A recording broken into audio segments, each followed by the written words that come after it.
On today's episode, we will create a DNA fingerprint for a robbery that occurred at a father and son run sandwich shop. We have a few suspects, including the father and son, and we found a hair at the crime scene that we can use as the DNA sample. Today's mini lesson is on variable number tandem repeats, or VNTRs. These are 10 to 100 base pair nucleotide sequences that repeat in tandem. The number of times the sequence repeats differs from person to person.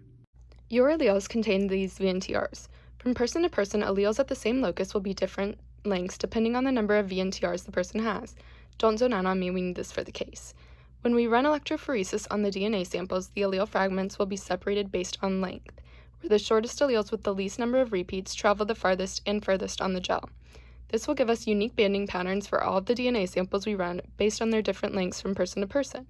For a crime scene, we can run samples of suspect's DNA along with the DNA evidence from the crime scene to see if the suspect contains the same banding pattern as the evidence, which would tell us that that is their DNA.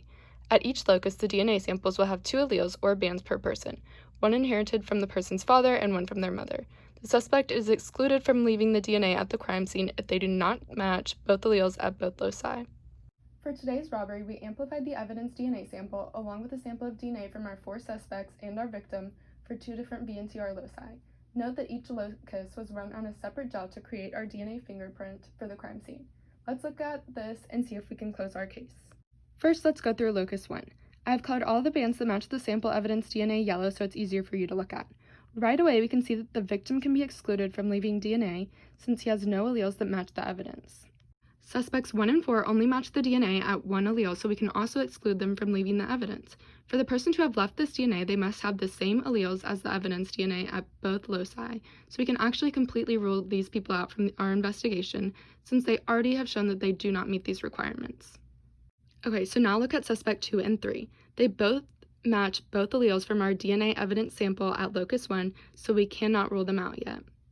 Let's move on to locus 2. Quickly note that suspect 4 does match the alleles of the DNA sample at locus 2, but since we know 4 did not match at locus 1, we can still count them out. Our 2 suspects left are 2 and 3.